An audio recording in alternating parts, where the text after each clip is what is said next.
வணக்கம். இந்த நாளில் சின்ன சின்ன வெளிச்சங்களில் இன்னொரு புதிய சிந்தனையை தெரிந்து கொள்வோம். இயேசு கிறிஸ்து சிலுவையில் மரித்து நமக்கு ரட்சிப்பை பெற்றுக் கொடுத்தார். சாத்தானை ஜெயித்திருக்கிறார், சாவை ஜெயித்திருக்கிறார். அவர் மரணத்தின் மூலம் நமக்கு ரட்சிப்பை பெற்றுக் கொடுத்து சாத்தானையும் ஜெயித்திருக்கிறார். இதுதான் நம்ம புரிதல் இல்லையா? இப்போ ஒரு பையன் கேட்டால் அவர் சிலுவையில் சாத்தானை ஜெயிச்சிட்டார்னு சொன்னால், இப்போ நமக்கு சாத்தான் இருக்கக்கூடாது, இவன் யாரு? அந்த சாத்தானுடைய வாரிசா, இல்லை அவர் ஜெயிக்காம கொஞ்சம் பேலன்ஸ் வச்சுட்டாரா? ஒரு நல்ல கேள்வி இல்லையா? நீங்கள் இந்த பூனை பார்த்துருக்கீங்கல்ல, பூனை எதை பிடிக்கும்? எலியை பிடிக்கும். ரெண்டு பேர் விரோதமாக இருந்தாலும் நம்ம என்ன சொல்லுவோம்? எலியும் பூனையும் மாதிரி இருக்கிறாங்கன்னு சொல்லுவோம். ஆனால் அந்த பிறந்த பூனைக்குட்டி இருக்க, அது எலியை பார்த்தே பயப்படும். ஏன்னா அப்போ தான் பிறந்திருக்கு, பெருச்சாளி பெருசாக இருக்குன்னு பயப்படும்.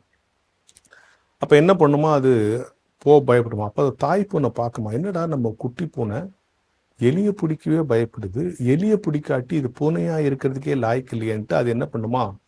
அதுவா ஒரு எலியை பிடிச்சி அடித்து குத்துயிரும் கொலையுமா அந்த குட்டி பூனை கிட்ட போடுமா. அப்போ இது அப்படி தொட்டு பார்க்கும், அதால் ஓட முடியாது. அப்படி தொட்டு தொட்டு தொட்டு பார்த்து அது ஓட முடியல, அப்படி ஏன்னா அது குத்துயிரும் கொலையுமாகுது. அப்படியே இதுக்கு வேட்டையாடுற தைரியம் வந்துடும் அப்படின்னு சொல்லுவாங்க.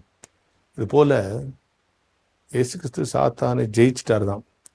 இன்னைக்கு இருக்கிற சாத்தான் யாருன்னா, ஏற்கனவே சிலுவையில் அடித்து குட்டுயிரும் குளிருமா நமக்கு முன்னால் போட்டிருக்க சாத்தான். எதுக்கு?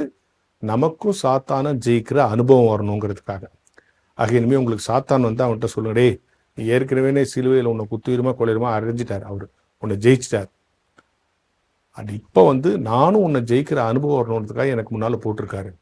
இந்த சாத்தானை ஜெயிப்பது நமக்கு ஈஸி. ஏற்கனவே சாத்தானை ஜெயிக்கிற டெமான்ஸ்ட்ரேஷனை செஞ்சு காட்டிட்டு போயிட்டார். கடவுளால் அடித்து குத்துயிரும் கொலையுமா உனக்கு முன்னால் போட்டிருக்கார். ஒவ்வொரு நாளும் உனக்கும் சாத்தானை ஜெயிக்கிற அனுபவம் இருக்கும். சாத்தானை ஜெயிக்கிற அனுபவம் தான் உண்மையான கிறிஸ்தவ வாழ்க்கை, கிறிஸ்தவ அனுபவம் என்கிற சிந்தனையோடு இந்த நாளை தொடங்கும்.